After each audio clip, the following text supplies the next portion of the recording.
The former U.S. Secretary of State, Mike Pompeo, has come out with a new memoir, Never Give an Inch. One of the startling claims he has made in this book concerns India and Pakistan.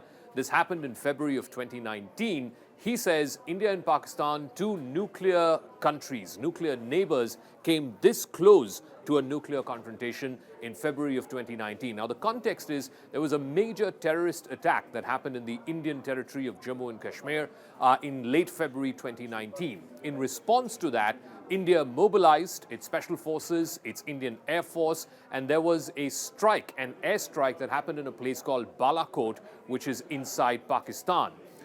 Pakistan, in response, it was thought, was preparing its nuclear arsenal for a confrontation with India. Now, Mike Pompeo says in his book, he was in Hanoi at that time. This was the 27th and 28th of February in 2019. This was, of course, the US-North Korea summit when Donald Trump and Kim Jong-un met. He says he was in Vietnam at that time. He was on his treadmill. He was woken up. And then while he was exercising at 4 in the morning, he got a call from the then Indian Foreign Minister, Sushma Swaraj, who told him that India fears, in response to the airstrikes that it had just carried out, India fears that Pakistan was readying its nuclear arsenal. It was readying itself for a nuclear confrontation with India. This is what he says in his book that the Indian Foreign Minister told him in that phone call. He says that he urged her to manage restraint. And then right after the call with the Indian Foreign Minister, Mike Pompeo says his first call to the Pakistani establishment was not to the Prime Minister at that time, Imran Khan. It was to the Chief of Army Staff, General Qamar Javed Bajwa. He told General Bajwa that this is what the Indian Foreign Minister told him moments ago. This is the fear that India has, to which Mike Pompeo writes in his book that Bajwa told him there is no such plan, that Pakistan is not mobilizing its nuclear triad or its nuclear forces. There is no question of any nuclear confrontation with India. He says he then called back the Indian Foreign Minister and said to her what General Bajwa, arguably the most powerful man and perhaps the man who would decide if Pakistan would go into this kind of an active confrontation, he has given the assurance that no such thing will happen. Now, remember, India and Pakistan are nuclear countries. They've had nuclear weapons for the better part of the last 20 plus years. This happened in 1998 when India first tested what was then called the Pokhran bomb. And then a few weeks after that, Pakistan did its nuclear test. So both of these countries are nuclear-armed states. There have been instances in the past when India and Pakistan have come this close to nuclear confrontation.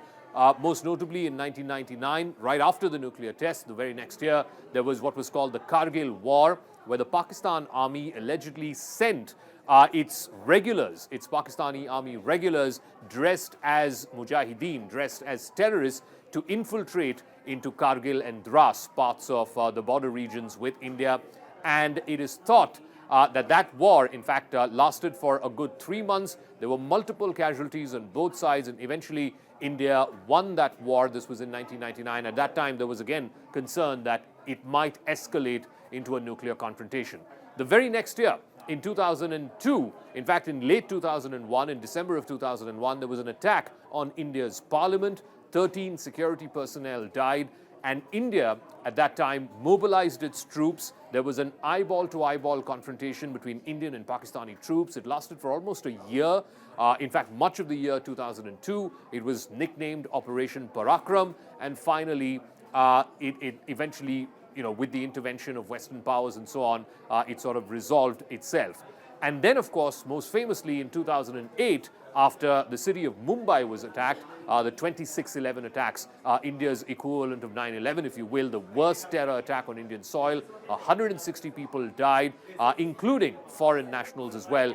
India at that time was at the threshold of giving orders to its military, to its air force, to carry out strikes across the line of control and across the border into Pakistan, but that was called off at the very last minute.